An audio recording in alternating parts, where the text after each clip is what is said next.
My name is Kyra Tyler, and today I'm going to talk about some essential questions in our Unit 1 for government, the introduction of government. And the question that I'm going to be covering are: what purpose does government serve in our lives? How does a system of government reflect the society's history and culture? And what role does ideology play in a society and its government? So, to start off, what purpose does government serve in our lives? Government keeps everything intact and together, and as populations get bigger and bigger, people need government for cooperation. So, because disagreements will arise, conflicts will arise, and government just kind of disputes those conflicts as a mediator. So the purpose that government serves in our lives is just that. And also, government is the legitimate use of force to control human behavior.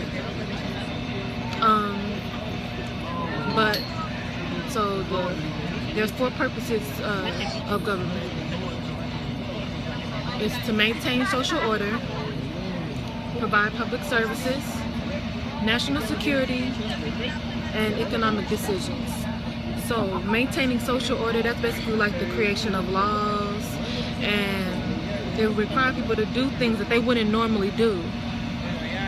So, and it also provides a way to resolve conflict. Like an example is by going to court. And an example of a law is stopping at a stop sign. Next, we have is to provide public services, which is, to distribute benefits and provide essential services. And it's consumed by the public at little or no cost. And some examples. I'm sorry, hold on. I'm trying to make a video for my government project. I'm so sorry. I'm currently going through a weird situation. So, but I still need to do this. So, anyway, sorry. I'm very sorry myself. But an example of providing public services is like food stamps, schools, postal service, the roads, and all this stuff is consumed by the public at little or no cost. And next we have national security, and they provide security. And some examples of this is like the CIA, the FBI, Homeland Security, police, all of that. Next, we have economic decisions, which is like the government will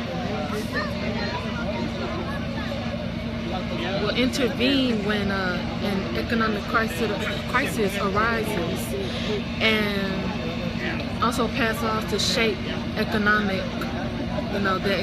economic environment and stimulate growth, encourage trade, regulate development of natural resources, etc.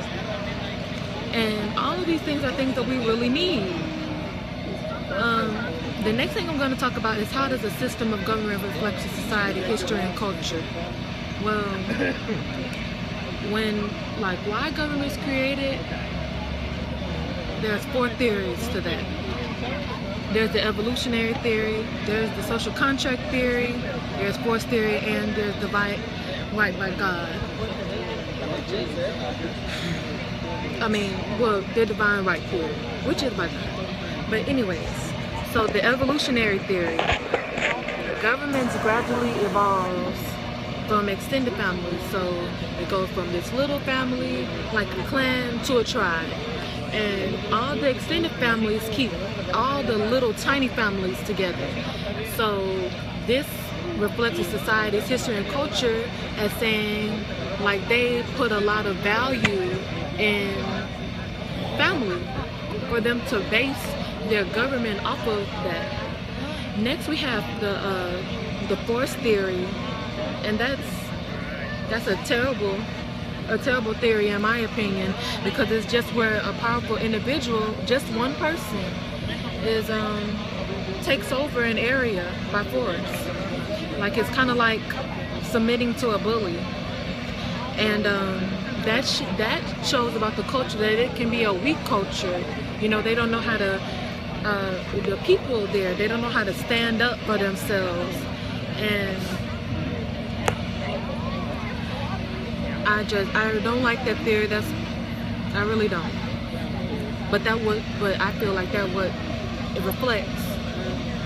That because of that reflects on this society. Because those people can stand up and do something, come together. The next theory is the divine right theory, which is the right to rule is derived from God. And this tells me, this reflects a society's history and culture, that they're very religious. Like they're all for God to put such an important thing in God's hands. And I really like that theory. If I was to have to create a government, that's what I would want. Next we have the social contract theory, which is basically opposite of force. And people came together by choice, and that's kind of what we have right now.